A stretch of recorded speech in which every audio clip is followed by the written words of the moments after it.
जय हिंद दोस्तों। जमीन को लेकर बहुत सारे लोग में बहुत गलत तरह के गलतफहमियां हैं। आपको बता दो कि जो लोग सुनते हैं ना उनको लगता है कि यही सत्य है, लेकिन कानून कुछ और होता है। जैसे आपको एक अफवाह बताता हूं कि लोगों को यह पता है कि अगर दादा के नाम से संपत्ति है, परदादा के नाम से संपत्ति है, तो पिता के जीवित रहते ही हम अपना हिस्सा ले सकते हैं, क्योंकि पिता का तो उसका खुद का खरीदा नहीं है, सेल्फ एक्वायर्ड नहीं है। तो दादा के नाम से और दादा नहीं है, परदादा के नाम से परदादा नहीं है, तो मेरी हिस्सेदारी डायरेक्ट हो जाती है। मैं अपना हक, अपना हिस्सा जो होता है उस प्रॉपर्टी में से ले सकता हूँ, पिता से दावा कर सकता हूँ। ये एक गलतफहमी है, ये कोई लॉ नहीं है।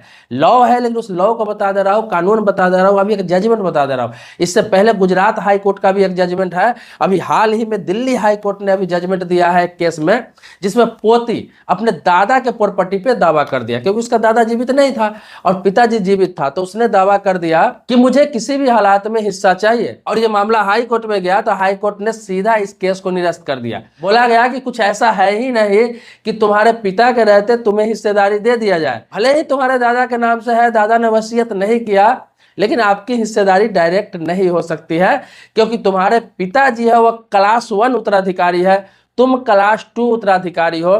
सीधा समझ लीजिए कि जैसे किसी के दादा के नाम से प्रॉपर्टी है, तो उसका पिताजी अगर जीवित है वो क्लास 1 उत्तराधिकारी हो गया, मतलब वर्ग 1 उत्तराधिकारी पहला। वो नहीं रहेगा तब क्लास 2 उत्तराधिकारी वो पोता होता है। पोता का दावा है, उसमें पोती का दावा है, दोनों का हक है। लेकिन कब पिता भी जीवित ना रहे, तो इस चीज को समझ लीजिए। अगर दादा के नाम से संपत्ति है और दादा जीवित नहीं है, उन्होंने किसी को वसीयत नहीं करके गया है, तो आपके पिताजी को यह हक है, उस जमीन को जरूरत पड़ने पर बेच भी सकते हैं, जरूरत पे इस्तेमाल भी कर सकते हैं। बेटी के शादी में, बेटे के एजुकेशन में, घर के किसी जरूरी काम में उसका इस्तेमाल कर सकते हैं। उसके बच्चे उसे रोक नहीं सकते हैं। हाँ, बिना कारण अगर बेचे तो रोका जा सकता है, लेकिन कोई कारण पे अगर वो बेच रहे हैं जमीन को, तो उस पर आप रोक नहीं लगा सकते हैं, स्टे नहीं लगा सकते हैं। वो क्लास 1 उत्तराधिकारी है और उनका पूरा हक है, पूरा दावा है। और रही पोते पोती की बात, आपके दादा के नाम से लाख संपत्ति है, लेकिन आप जो पैदा लेते हो, आपके पालने में, पोसने में, आपके एजुकेशन में, बाकी बालिग होने तक खर्च करते हैं आप पर आपके पिताजी,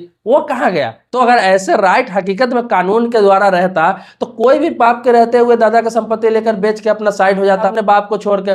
तो इस तरह का कोई भी नहीं है। आपको बता दूं, हिंदू सक्सेशन एक्ट 1956 के सेक्शन 8 सीधा सीधा कहता है, इसको आप पढ़ लेंगे, हिंदी में बता दे रहा हूं कि हिंदू उत्तराधिकार अधिनियम की धारा 8 में साफ साफ लिखा हुआ है, गूगल पर भी आप सर्च कर लेंगे, कि दादा के नाम से संपत्ति है और दादा इस दुनिया में नहीं है, उन्होंने किसी को वसीयत नहीं करके गया है, तो भी आप पिता के रहते हुए उस प्रॉपर्टी में अपने हिस्सेदारी नहीं ले सकते हैं। जब आपके पिताजी जीवित नहीं रहेंगे तभी उस प्रॉपर्टी पे दावा कर सकते हैं, चाहे उनका खुद का खरीदा हुआ हो, चाहे उनके पिता का खरीदा हुआ हो। फिर से समझ लीजिए, अधिकार आपका है, लेकिन आपके पिता के न रहने के बाद। तो ये गलतफहमियां मन से निकाल दीजिए। ये बहुत सारे लोग पहले बता चुके हैं, बहुत सारे लोग ऐसे बताते हैं, लेकिन क्या आपके सामने ऐसा केस है, ऐसा मामला है, या फिर ऐसा कभी हुआ है कि किसी का बाप के रहते हुए दादा के नाम की संपत्ति किसी बेटे ने बेच ली हो, या फिर उन्होंने हिस्सा ले लिया हो और उनके पिताजी ने उनको हिस्सा दे दिया हो? कानूनी तौर पर कोई कोर्ट का जजमेंट ऐसा है या फिर कोई केस ऐसा है? नहीं मिलेगा आपको। ये सब मौखिक बातें चल रही है, और यही बात कोर्ट ने कहा, कोर्ट ने जजमेंट दिया कि ऐसा कुछ है ही नहीं। कभी भी पिता के जीवित रहते हुए उनको बच्चे का अधिकार नहीं मिल सकता है पैतृक संपत्ति में, क्योंकि पोते पोती क्लास 2 उत्तराधिकारी है।